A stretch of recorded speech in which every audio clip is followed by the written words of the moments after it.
Hi there, here's a look at that combination we did in the drop-in class today. Now remember that these videos are just to give you a little something to practice those basic moves at home.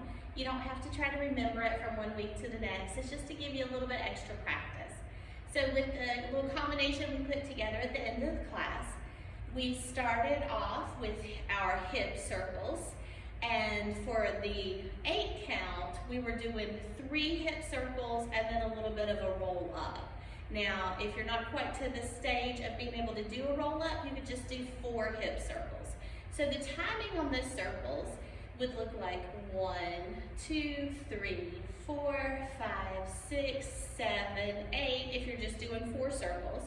Or if you're doing the roll up on the end. Remember, our roll up comes from tucking our pelvis, squeezing in our abs, and then lifting our chest. So easy way to remember that is tuck, squeeze, lift. And eventually when you start identifying those different parts of your abs, you can probably find about 3 zones that you can quickly pull in and let go to make it look even more fluid. So if you're doing that a little bit higher level, you're doing 1, 2, 3, 4, 5, 6, and our 7 and 8 is the roll up to our chest. Now we're taking a little walk, and we talked about how we always want to be lifted and light on our feet. So this is literally just stepping across the floor, but we're doing it more on the balls of our feet than our heels first. So we want to step out with our right, step across with the left, step out on our right, and then we're going to pause for our 4. So our steps look like 1, 2, 3, 4, and then our 5, 6, 7, 8 this time is going to come from our shoulder rolls. So those are the ones where our shoulder goes forward, up, back, and down, but we're alternating sides. And then we're letting our arms and hands follow so that our hands will be the very last thing. We don't want to be driving it with our hands. We want to be driving it with our shoulders. So that whole 8 count looks like 1, 2, 3, 4, 5, 6, 7, 8. Now while we're over here to our right diagonal, we did some chest circles and we talked about how that's something that's a little bit more challenging to start with. Eventually it just makes sense. Your body gets some muscle memory, but it takes a lot of practice to get it to actually feel right. So don't feel bad if it doesn't feel right to you yet. Our chest circles, you can take whichever direction feels slightly more comfortable to you, but they slide out, up, slide out, and drop. So 1, 2, 3, 4, 5, 6, and then our accent here is going to be just the opposite of what we did with our hip circles. We're going to roll it down. So when I'm rolling back down, I have to start with my chest lifting, and then it pulls in, and then my pelvis drops. So my chest circles, I do 3 full chest circles, and then I roll it down. And again, if you're not comfortable with the rolling up and rolling down, you could just throw on an extra chest circle and do 4 instead. Now we're going to take the trip back to the other side, so our same steps. 1, 2, 3, 4 is a little pause. 5, 6, 7, 8 is a shoulder roll. This time, instead of doing chest circles, we're going to hip bump around in a circle. So when we were hip bumping, we thought about our feet are under our hips.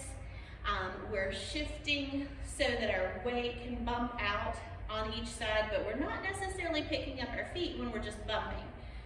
So when we turn and bump, we do actually have to pick up our feet and think about turning our feet as we go. So we will turn ourselves in a personal circle with 8 bumps. 1, 2, 3, 4, 5, 6, 7, 8. Now, if you can do 2 things at once, we can make it look a little prettier by having our arms go up and come back down.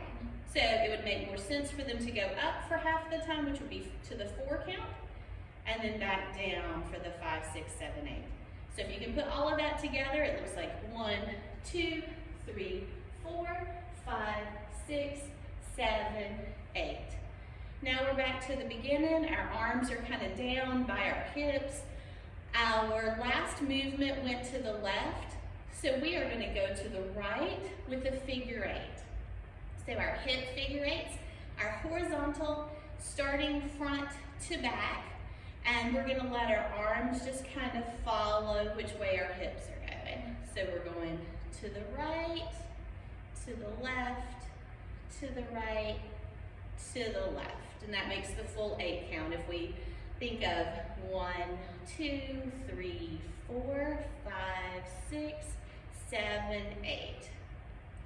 All right, our next 8 count is going to focus on our arms and not have anything happening with our hips and torso really, except maybe just kind of leaning into it a little. So our snake arms that we did that come out from the side, they come from our shoulder to our elbow to our wrist, and then come back down in the opposite direction, and we alternate our sides. So we're going to do a snake arm for 1, 2, 3, 4, 5, 6, 7, 8. And our last 8 count that we did was our big old hip circle. So instead of just going around our hips like this, we actually step out, we really push forward, we really go to the side, we go so far back that it makes us bend over. We really go to the side, and then when we bring it around to the front, we have to bring that foot back in and stand back up. So we're going to try to stretch that out for a full 8 count. And if you want to do something a little cute, you can kind of come down and cross over your arms and touch your cheek like you're being a little flirty with it. So that 8 count looks like 1, 2, 3, 4, 5, 6, 7, and 8. And that was all that we did. Seems like a lot, and it was a lot to learn. So this little section here will just be some practice of many different basic steps that you will use in belly dance. So let's see what it looks like when we put it to some music.